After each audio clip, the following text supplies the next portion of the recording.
Hey, what's going on, guys? So today we're going to go over how new NDIS providers are able to get 20 new clients in their first year. You might have seen this or heard stories about this happen, that when you start a disability service that you're just going to get a whole heap of clients straight away. And the reality is, for most providers, that's not true. But I'm going to show you how they're able to do that, and I'm going to let you know which brackets you fit into. So if you stick with me for the next 5 minutes, we're going to go over that.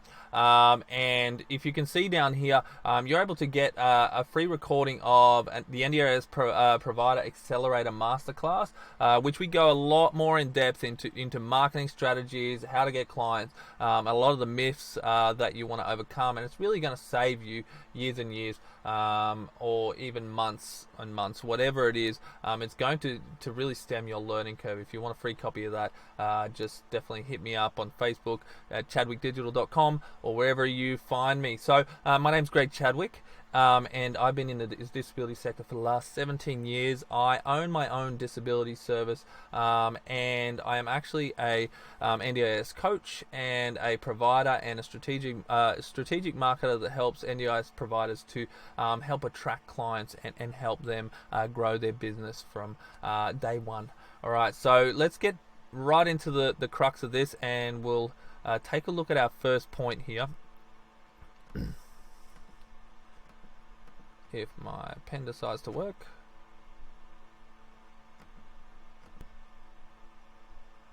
There we go. Sorry, some technical issues there. All right, so today we will look at 3 reasons that I've witnessed in my time as an NDIS strategic marketer why new providers, businesses explode in their first year and get more clients than they can even handle. And I'm not going to recommend that. Maybe it's not healthy to actually get 20 clients in your first year if you're just starting out and you're really fresh to this industry. So that's something you've got to think about as well as we go on through this. So in the early days of the NDIS as a provider, you could start an NDIS business and you would get a flood of participants because there wasn't that much competition. However, now that's not the case. Now there is quite a lot of competition with quite a lot of people doing the same thing, I don't want to say looking to cash in, but looking to try and leverage their skills as a support worker, as a carer, because they know they want to make a difference in this industry. But if you're going to enter this industry, it's really important that you go into it with the most equipped position as possible, and that's what I'm going to try and help you do throughout all my free trainings and my free videos. So definitely subscribe to my YouTube videos and check all of them out as well. On to our next point here. So what you want to do, sorry, the most common way for someone, if you hear about someone who's come into this industry and they've all of a sudden started their business and they've got 20 clients, heard a marketer the other day say they got 70 clients in their first year. That sort of stuff would happen in the early days of the NDIS. They could really leverage that sort of stuff. So they've leveraged a pre-existing competition. So I have worked with people that have come in and maybe they used to be a support coordinator and they've still got all those connections that they're able to leverage. So you can leverage your connections, your relationships, and your referral partners. So if you're coming into this industry and you have some really solid connections that can help refer people to you, that is something that you're really able to kick your business off straight away and start growing clients. Because once you've got your first few, if you do a really good job with that, you're going to get heaps more. So that is the number one way to be able to get 20 clients in your first year of business. So the second way I want to talk about is entering into a market that is underutilized and not oversaturated. So maybe you found a niche that's not oversaturated and it's a really good niche. But the other thing is really, if we're looking at small towns and remote areas that don't have a lot of services, that is a good way to really get your first 20 clients in your first year, because there's not a lot of services, and if you provide a good service and you provide the ability to solve a problem, to solve your demographics problem, and you're in a small town, then you're probably going to be that go-to provider or organization in that small town or demographic. So entering into a market that is unutilized. So that's our second way. Now, most of you are going to fall into the third category, okay? Because maybe you're fresh into the industry and you don't really know what services you want to provide or whatever it is. So what we really want to do is define who our target market is. So if you're going to be really successful and get 20 people in your first industry, in your first year in this industry, you really want to make sure you define the most urgent need that is most required to solve a problem for the participants or the demographics you've chosen. So if you're going to help someone with autism and you've defined that they need some help with their social anxiety, and you've created and then the next step here is to develop an offer that solves that problem and is so irresistible that it doesn't make sense not to engage with your service.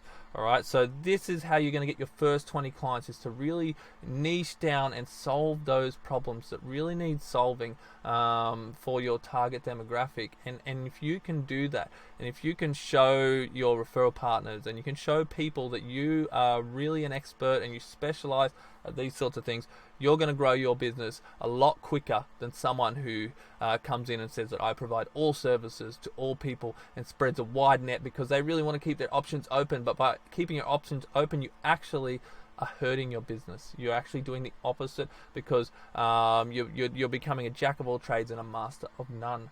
Okay, and if you can really become good at solving problems for a specific demographic, that's going to help you, and that is what is going to push you, and that is what most of us is going to be in this industry, because we are coming in fresh. We don't have all of those referral partners that we can leverage yet, and we have to build those referral partners by doing this, by defining and becoming really good at something, and leveraging that to build relationships with people.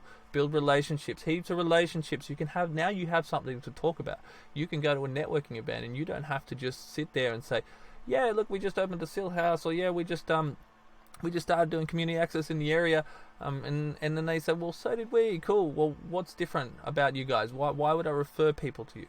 All right. So if we can really start to specialize in that, that's going to really help you grow. Okay. So you want to leverage your uniqueness. So start building relationships with prospective prospect partners, with participants that you can put your irresistible offer in front of, and your services in front of. So we're finding out where they live, and being able to put this in front of who your ideal participant is, or who your ideal referral partners are, and really leverage what makes you special, leverage what makes you unique. It's not going to be enough to say we're a family business. It's not going to be enough to say, we really care. We want to show people that we really care, because I know you really care. I know that everybody in this industry that I help as a digital marketer, as a web designer, as a coach, really cares, and they're here because they want to make a difference. But you need that opportunity to sit yourself in front of somebody and show them that you really care. You need that opportunity to get a participant or a result to show them how good you are at your job. All right, because if a tree falls in the forest and nobody is around to hear it, does it make a sound? If I have a disability service and I don't have an offer that I can leverage, is anyone going to listen? All right, so moving on to our next set. So what's next? All right, so I hope that's been really helpful. I'd really love it if you could support me and like, comment, subscribe. There's so many more videos, so many free videos coming out. If you subscribe to whether it's my Facebook page or my YouTube page, the comments and the likes and all that stuff really help my business and help the algorithm to help me rank in Google and put this sort of stuff in front of people like yourself. So if that's something that you loved, also I want you to take advantage of the Provider Accelerator Mastermind. It's free, and it's everything that's up here. I'm putting on a training for you that's free, 100% free. It's going to be awesome. Make sure you hit me up. There'll either be a link down below, or you can just contact me at chadwickdigital.com.au, or look at Chadwick Digital Facebook page and contact me on Messenger if you want to find out more details about that program. So thank you once again. My name's Greg Chadwick, Chadwick Digital Strategic NDIS Mastermind, and I'll see you in the next video, guys. Bye.